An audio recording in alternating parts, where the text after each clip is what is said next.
Mapagpalang gabi sa ating lahat. Kung Hei Pa Choy sa ating lahat. So, today is Chinese New Year ng 2025. Okay?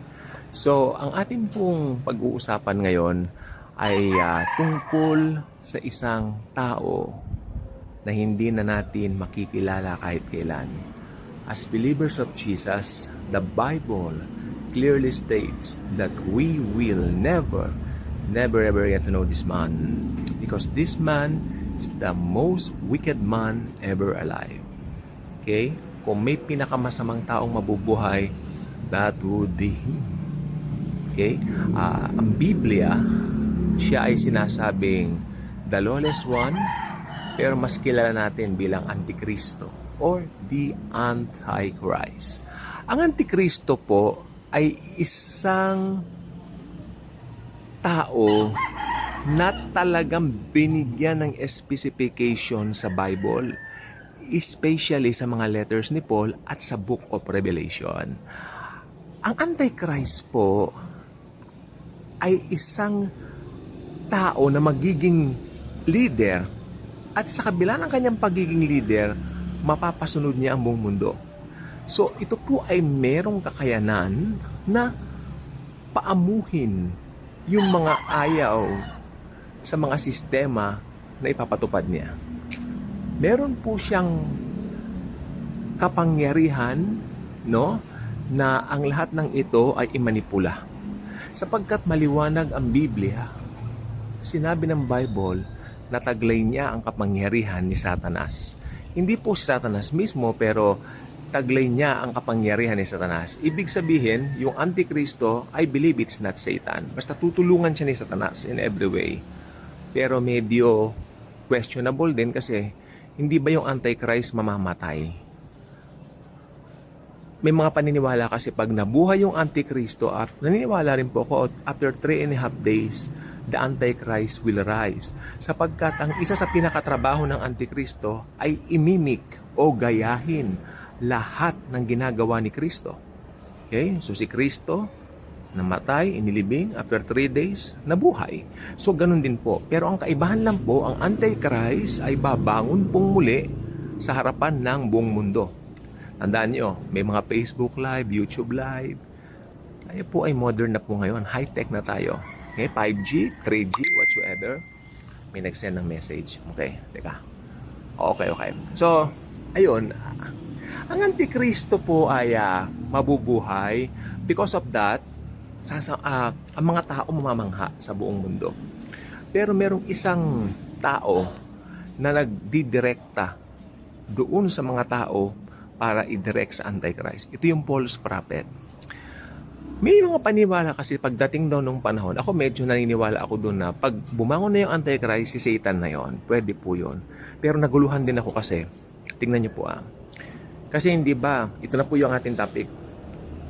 Yung Antichrist po, ang unang itatapon doon sa Gehenna Hell. Meron po tayong Hades, meron tayong Tartarus, at meron tayong Gehenna. Yung Gehenna, yun yung lupit ng impyerno. Nagbabagang apoy asupre, hindi namamatay. So lahat ng unbelievers, lahat ng mga hindi naniwala sa finished work ni Jesus, tatapon lahat doon. Bakit? Dahil gusto ba ng Diyos na parusahan sila? Nope. Dahil binigyan sila ng Diyos ng choice. Either tanggapin yung ginawa ng anak niya sa cross or i-reject ito.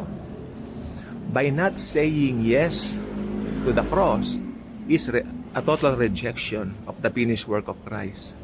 Kaya ang mangyayari po sa kanila, ayaw man ng Diyos na dalhin sila doon. Ang impyerno po hindi create ng Diyos para, anong tawag dito?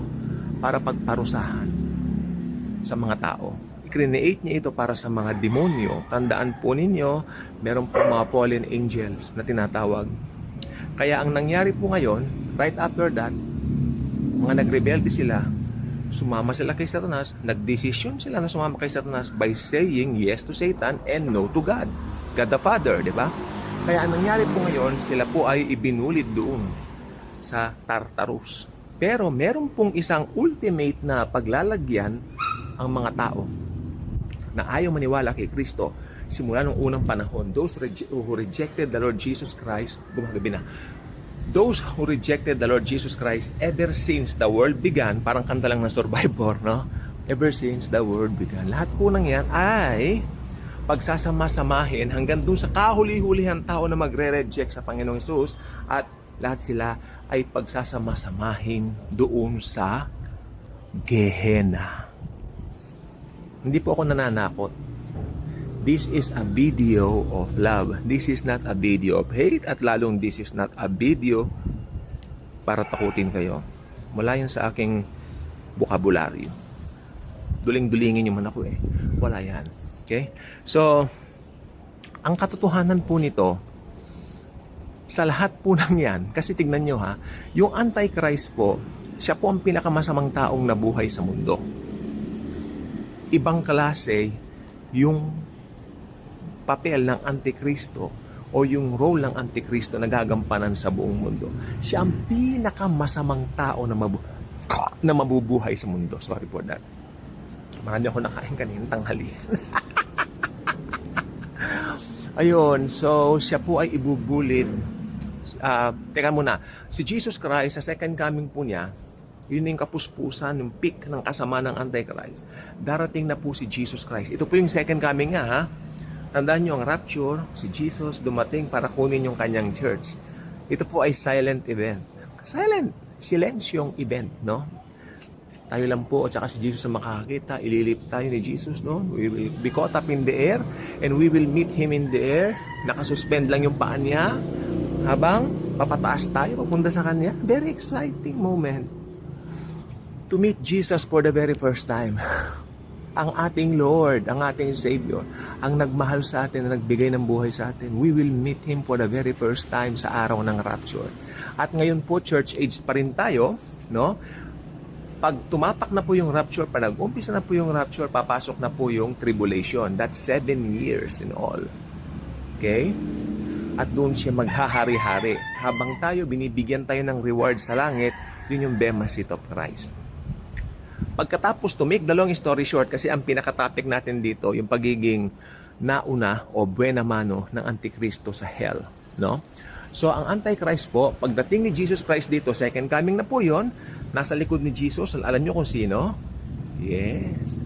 All of His believers. Tayo po yun. Nandun tayo sa likod niya habang siya nangunguna.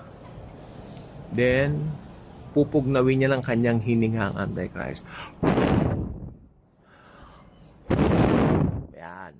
Pagkatapos, ang Antichrist ay, kanya pong kukunin at siya po ay itatapon ng Panginoong Hesus doon sa, ito na po yung Gehenna. Okay? Kasama ng Antikristo yung false prophet o bulaang propeta. Ulitin ko, ang bulaang propeta, ang role nito ay ituro ang mga tao, yung mga hindi nakakaalam ng katotohanan, na ituro sila sa Antikristo. Sapagkat ang Antikristo ay magre-require ng pagsamba mismo sa kanya. Okay? Sapagkat sa tulong ni Satanas, kapagkat si Satanas po talaga, paborito niya talagang sambahin siya. Kaya mga pagmamataas ngayon ng tao, yung pride and all that, galing kay Satanas yan. Kasi ugali ni Satanas yan. Yung gusto mo sikat ka, gusto mo, ikaw lang ang sikat. Gusto mo nakikipagkumpetensya ka lagi. Satanas na Satanas po yan. Maniwala kayo sa akin. It's not the heart of God. Baligtad, sapagkat sa Diyos, meron kang kapayapaan ng loob dahil alam mo, mahal ka ni Christ.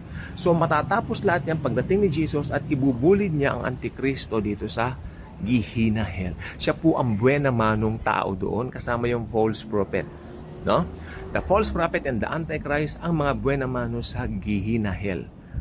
Pero kawawa siya doon kasi 1,000 years, isasarap pa yun bago ilagay doon. Mauuna pa sila kay Satanas, maniwala kayo. Mauuna pa sila kay Satanas. Then after that, pag nandun na sila sa Gehenna Hell, si Satanas naman po ikukulong ng 1,000 years para si Jesus ay maghari sa buong mundo. Yung 1,000-year millennial reign niya at syempre ang headquarters po sa Jerusalem. Naniniwala ako bawat believers po, may gampanin po tayo. Okay? Basta nagtiwala tayo sa finished work ni Jesus, makatitiyak po tayo, makakasama tayo doon. Gumagabi na po. So maraming salamat sa panonood. God bless everyone.